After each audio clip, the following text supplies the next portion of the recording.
topic I want to talk about right now is Cleveland media. Legacy media in Cleveland is terrible. It's god awful. All right. We need better as Cleveland Browns fans. Bro, I went to Las Vegas recently, and we have some of the best fans in the entire country. There was a game with the Las Vegas Raiders and the Cleveland Browns, where both teams, I believe, were two-win teams at the time. And that place was fairly packed for a game that was really irrelevant. But both fan bases showed out, showed up. In Cleveland, we deserve better as a fan base. I met so many awesome Cleveland Browns fans going to Las Vegas in a tailgate lot. I I got my first experience with um chocolate Crown Royal. If you have not had chocolate Crown Royal, it might change your life. It'll change your life. Let me take my jacket off, get more comfortable. Chocolate Crown Royal will change your life. But yeah, the fan base with the Cleveland Browns, we deserve better. We deserve better, man. We get such bad legacy media coverage. Our legacy media is old, they're tired, and a lot of them, frankly, are checked out a lot of the times. All right, I don't like our legacy media in Cleveland. I don't like the fact that Mary Kay Cabot can just talk about football, how she talks about football. I don't like how Tony Grossi talks about football. I don't like how Jason Lloyd talks about football. It's almost like these guys, they have never watched a film session at all, ever. Like, it's so easy to pull up like a 15-minute trope of Chase Daniels breaking down Shador Sanders. It's real simple to go on YouTube. I know y'all ain't working 24/7. It's real easy just to go on YouTube and search for quarterback play, quarterback all 22. It's a lot out there, especially on Shador. The coverage on Shador is just like since the summertime. Actually, since he got there in rookie minicamp, rookie OTAs, it's been nasty work, as Garrett Bush would say. They have been trying to trip Shador up the entirety of Shador being in Cleveland. So I understand where people are like, hey, man, Shador need to get up out of Cleveland. I get it. I understand, man, because our media in Cleveland, so bad. Cleveland media might be some of the worst media in the country. I actually heard somebody, I didn't listen to what they said. I saw a little clip.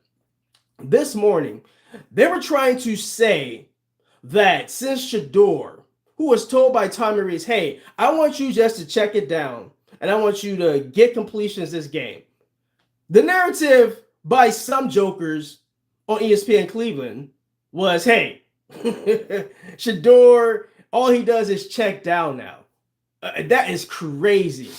All he does is check down. Hi, what's up, y'all? Yeah, all he does is check down now. It went from Shador throwing it deep all the time and then not being able to, take the easy shots. Now it's all he does is take short passes. Hi, said hi. What's up, Ash? Oh boy. Okay. Yeah, legacy media in Cleveland, not good. We deserve better. All right, the jokers we have in Cleveland media. We got the Anthony Limas of the world. I mean, has Anthony Lima ever given a good take? If he's given a good take, can somebody please let me know in the chat when y'all see this? Has Anthony Lima in Cleveland, ESPN Cleveland, ever given a good take? Legacy media. Has Mary Kay Cabot ever got on anybody's show and just amazed you with breaking analysis? No, we get the bottom of the barrel in Cleveland with Cleveland media. The bottom of the barrel. Then Jason Lloyd is the worst of the worst. Jason Lloyd is such a hater. He has such a punchable face. He should not be on television at all. Jason Lloyd is one of the worst analysts I've ever heard try to talk about football in my life. He is tied to analytics, and that's all he's tied to. You can tell this dude watches no film breakdown at all. He doesn't watch any film at all. He watches the game once and then formulates his garbage opinion from watching the game once. All right, if you're going to give an opinion on TV, if you're going to be a TV personality, it behooves me that you probably should know more about football than Jason Lloyd knows about football. I don't know how much film these guys who talk about football in Cleveland radio, in the Cleveland space, I don't know how much film they watch. And it's apparent in their takes that they're not very good at their job because they don't watch film. They're like some of the most beta males out there, like no muscle tone at all. Like, bro, do a push-up or something. Jason Lloyd, when the last time you did a freaking push-up? Kenzie, hello. What's up? What's up, everybody? I'm talking about legacy media in Cleveland, and I'm talking about how Cleveland, we deserve better in Cleveland. Okay? If anybody agrees with that, put a 1 in the chat. We deserve better in Cleveland media. I'm not Cleveland media. We deserve better as Cleveland Browns fans. How are you? I'm doing fantastic. Outside the fact that Cleveland Browns are bad. And the way they're covered reflects how they are on the field. It's top down, man. It's top down. Jimmy Haslam, down.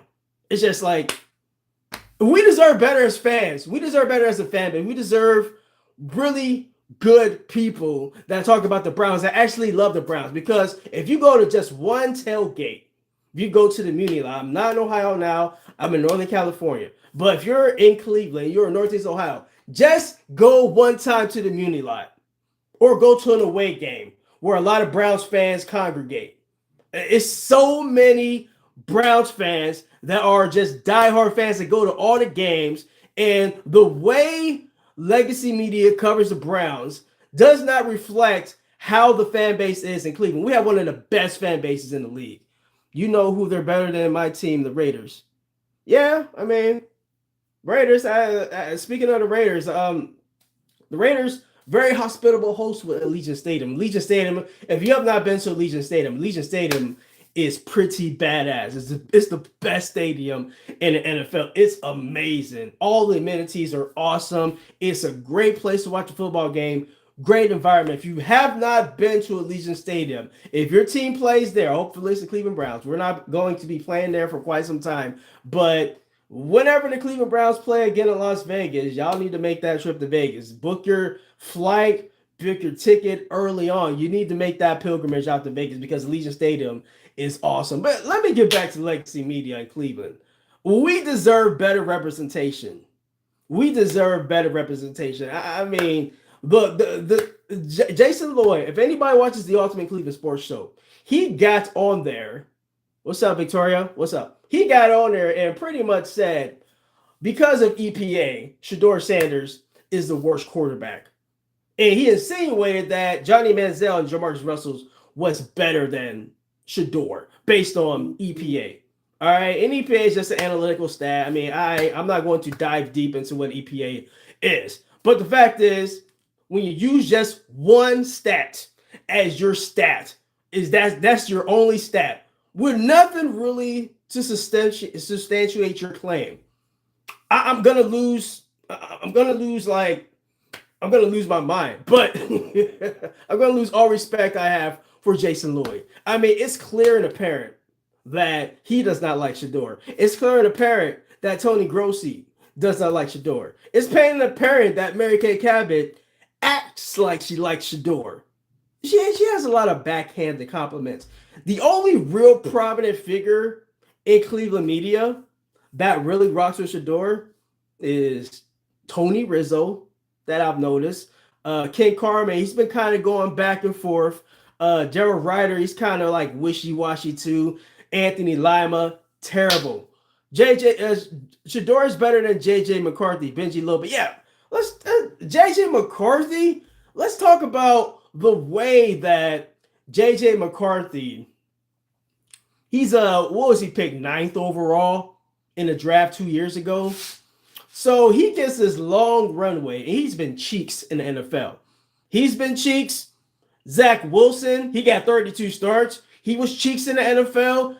Mitch Trubisky got like 50 starts. These are like high top 10 draft picks because we keep hearing the narrative. Oh, Shedeur needs to be a top 10 quarterback by the end of the year. He's supposed to be a top 10 quarterback. We're hearing that from legacy media members, just not in Cleveland, but all over the country. They're really trying to drive home the narrative that Shedeur in 7 games needs to show that he's a top 10 quarterback so that the Cleveland Browns can move forward with him in 2026. I mean, that's just crazy to think about. That's just crazy to like formulate and wrap my head around that makes any logical sense at all. So you want to draft another rookie quarterback next season. Drop him into the dysfunction that is the Cleveland Browns right now with no great offensive line, a lot of offensive linemen that aren't going to be back this season, a receiving corps that's the worst in the NFL according to Pro Football Focus. But you want to drop a rookie quarterback next season that they draft high.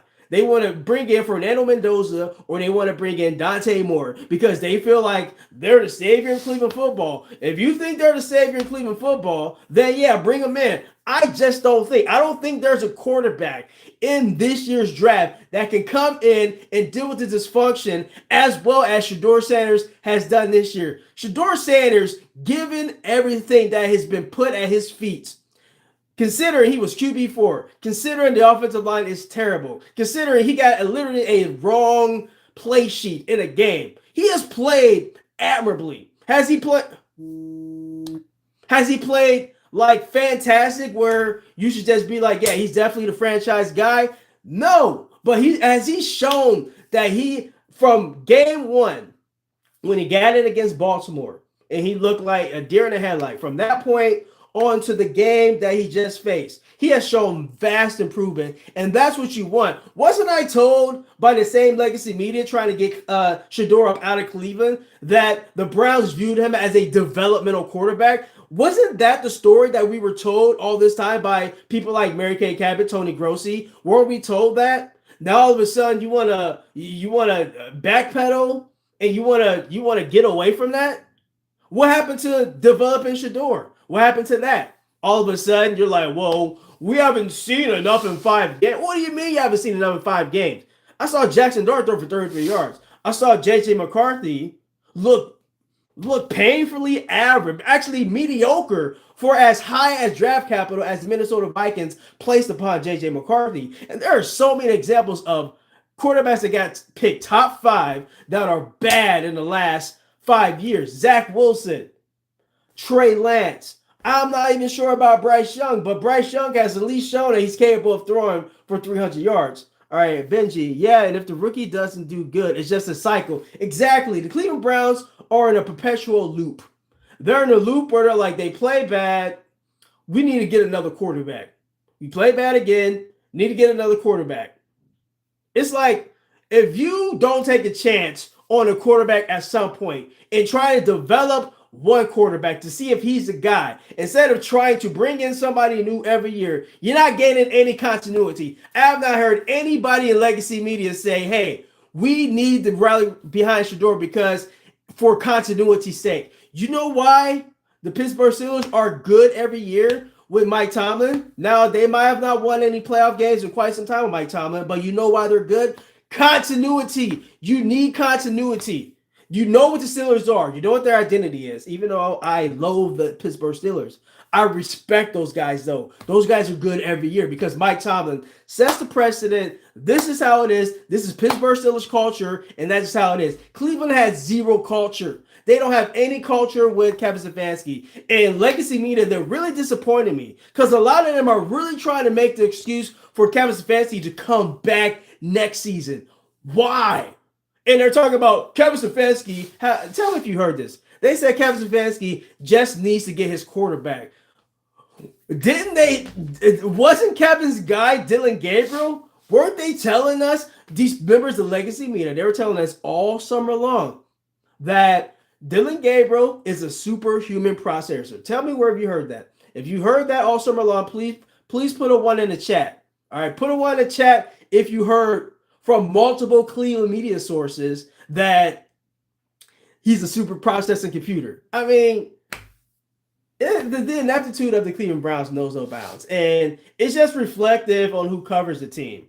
All right. I mean, it's really, we have some of the worst sports media And don't get me started on press conferences. How many times in a press conference can legacy media, how many times can you ask the same question about Shedeur Sanders and what the play call is on fourth down? The Browns just suck. Yes, they do. The Browns just suck. And we are in a loop. Just like Benji said, we are in a loop of quarterback. Hey, let's get another quarterback. We suck. Hey, we need to get a quarterback. Yes, they need to get a quarterback. They need to get the right quarterback. The right quarterback, I'm sorry, the right quarterback is not in 2026. Now, if you want to run it back with Shedeur, and let's just say Shedeur ain't it. Let's say you give Shedeur the whole entire season and he just proves he's not a franchise quarterback. I'm willing to go with that. It's going to be entertaining with Shedeur. And you decide, hey, you picking top 3 again 2027. I like the quarterbacks more in 2027 than I like in 2026. Watch this draft, ain't nobody quarterback in the draft. That's probably what the Cleveland Browns are going to do. I don't think they're going to like Mendoza. I think Mendoza is going to be gone before they get a chance to pick, because I think they beat the Raiders. So if the Raiders lose to the Giants, the Raiders are going to be picking above them. All right, I think the Raiders are in full tank mode. The Raiders are going to have the number 1 pick. Fernando Mendoza, I can already see Mendoza in the silver and black. Mendoza is good, but here's the thing. The Cleveland Browns beat the Raiders. They can't even tank properly. Fernando Mendoza, I can already envision. Francisco Mendoza, I can already see him in the silver and the black. I can already see the 15. Kenny Pickett, I'm sorry, you're going to have to give that 15 to Mendoza. Well, he probably ain't going to be there if they pick Mendoza. Mendoza is going to, or we are going to draft a random lineman. I think they should pick a random lineman. They need help on the offensive line. They need help at left tackle. They need whoever has played left tackle this season since DeJuan Jones went out with an injury.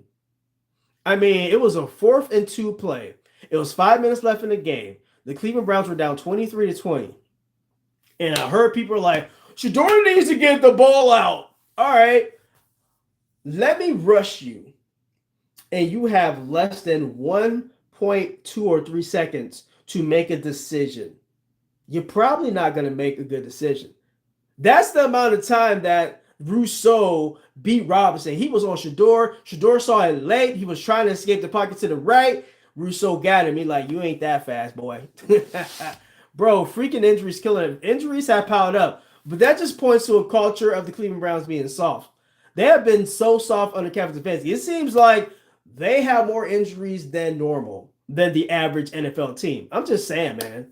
Under Kevin Stefanski, you know where Kevin Stefanski, in my mind, he lost the team? So they went to the Greenbrier for training camp in 2023. You know, they backed into a good season. You know, Deshaun was playing well that year. He got hurt. He got the shoulder injury. And then, you know, they got Flacco. He went on a magical carpet ride. And, you know, they got into the playoffs. And then they got smacked by the Texans. The next season, they doubled back on that. 2024. They went to the Greenbrier once again and ran it back. Then he went 3-14. A god-awful season. Kevin pretty much trusted the players. All right, he let them rest on their laurels. And he has not been able to get the team back to that 2023 form.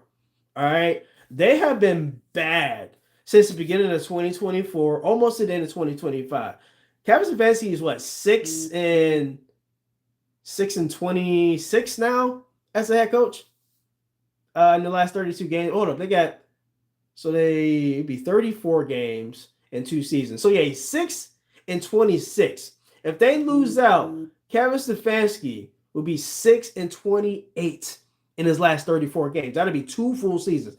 Merry Christmas, Unc. Damn, I'm an Unc. I am an Unc. I'm 41. Thanks, man. Appreciate you. I'm really at loss for work. I like that. I like that handle. If you have not subscribed, please subscribe to the page. I see a lot of ones on there. Number 1 fan. Appreciate you, Crisis King. I appreciate you. Bro, freaking injuries killing us. They sure are killing us, man, bro. Junkins' injury was so, oh my gosh.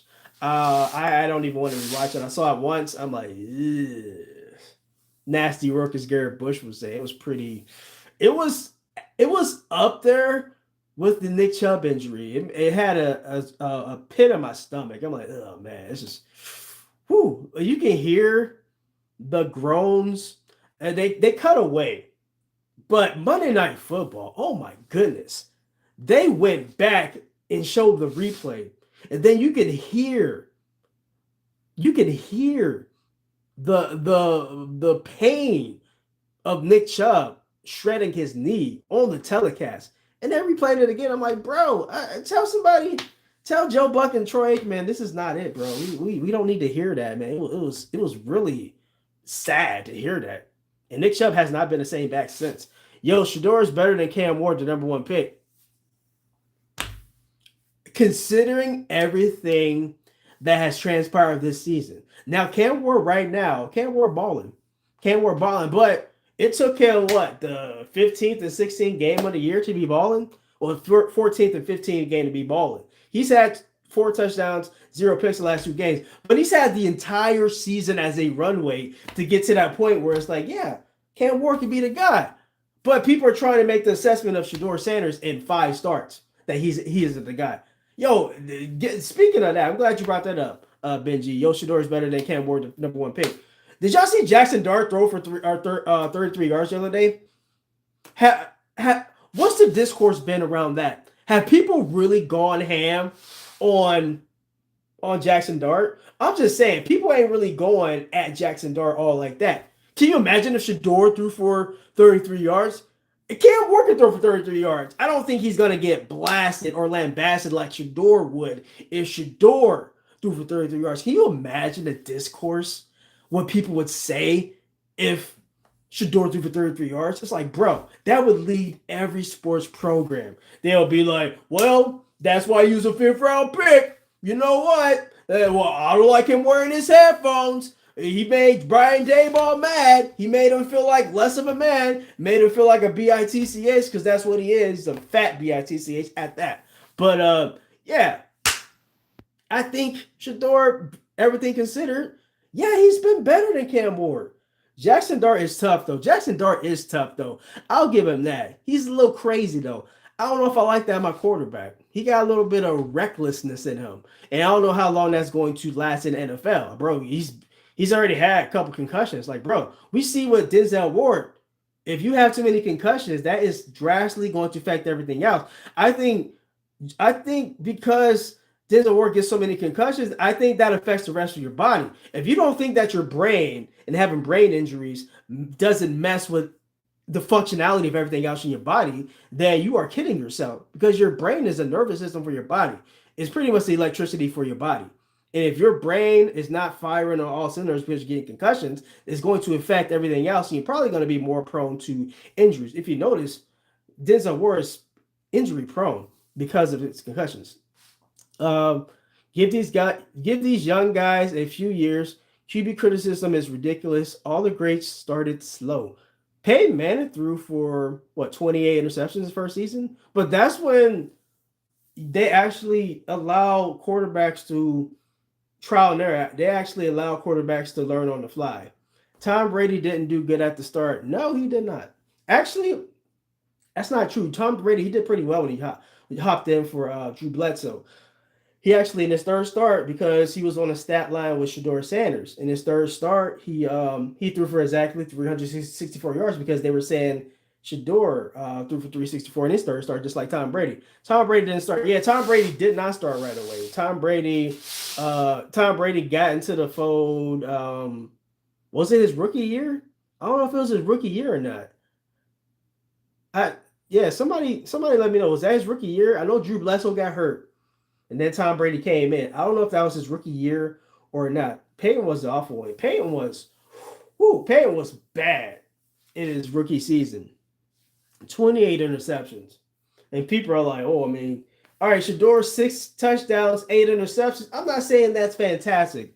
I'm saying he's a rookie. And at the bare minimum, he's at least taking chances. If you want to dissect those interceptions, I would say half those interceptions were bad interceptions, bad decisions by Shador. And I would say half of them were really unlucky. Like, as much as Shador Sanders has gotten unlucky with the interception bug, Dillon Gabriel was lucky not being intercepted.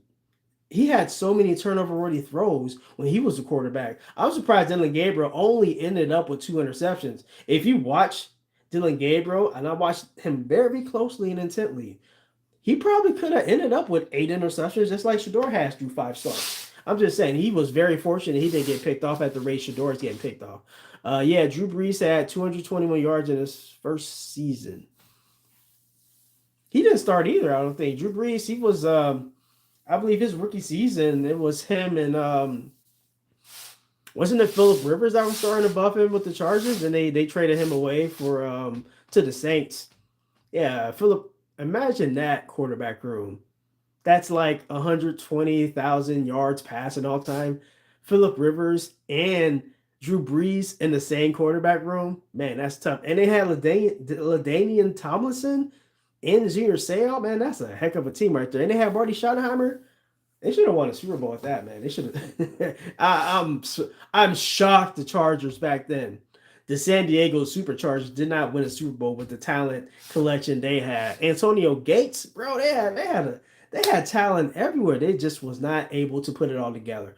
But yeah, I'll land the plane here. I'm gonna get off here. My main point: legacy media in Cleveland. We need better as Browns fans.